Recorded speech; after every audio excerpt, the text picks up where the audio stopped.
Kisah Yusuf tertidur di bawah reruntuhan sambil menggenggam Al-Quran dan kopiah. Abdul Aziz, seorang anggota tim rescue Peleton 1 Damkar Kota Surabaya, Jawa Timur, menceritakan usaha kerasnya menyelamatkan para korban reruntuhan musala di Pondok Pesantren, Ponpes, Al-Hozini di Kabupaten Sidoarjo, Jawa Timur.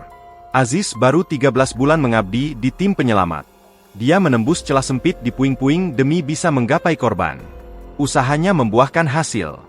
Dia berhasil mengevakuasi 2 santri, yakni Haikal asal Probolinggo dan Yusuf asal Malang.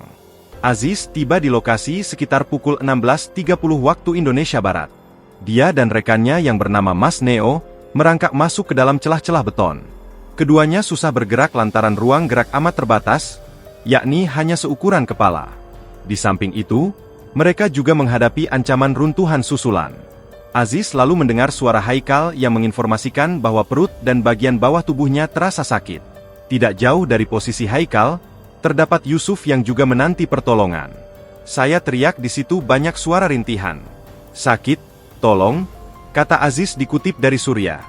Dia berkata kondisi di dalam reruntuhan sangat memprihatinkan. Ada banyak suara rintihan korban. Bahkan, di depan Haikal ada jenazah dalam posisi sujud. Mungkin si Haikal ini ketakutan, ujar Aziz. Aziz mengatakan saat proses evakuasi Yusuf pada malam hari, ruang geraknya sedikit lebih baik. Tubuh korban terjepit sehingga tim penyelamat harus membuat lubang di beton selama berjam-jam.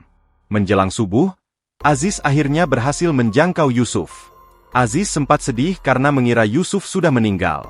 Namun, ternyata korban tidur. Mohon maaf, saya kira sudah meninggal karena tidur. Tidur sambil membawa Al-Quran dan kopiah, kata Aziz. Aziz menangis dan menarik kepala Yusuf. Digoyang-goyangkannya kepala korban. Yusuf, Yusuf. Akhirnya dia kaget. Iya, Pak. Sabar ya. Bentar lagi kamu keluar, ucap Aziz. Sebagai anggota tim penyelamat, Aziz terus menghibur para korban yang dievakuasi. Mereka diajak bersyolawat dan berdoa supaya tidak jatuh ke dalam keputusasaan. Jangankan si korban, saya saja dan teman-teman nangis. Pak, nangis karena banyak suara rintihan, kata Aziz. Namun, Aziz menjelaskan bahwa air mata harus ditahan. Kita kuat-kuatinlah, kalau saya nangis terus didengar sama Haikal sama Yusuf, mereka akan semakin ketakutan. Download Tribun X sekarang, menghadirkan lokal menjadi Indonesia.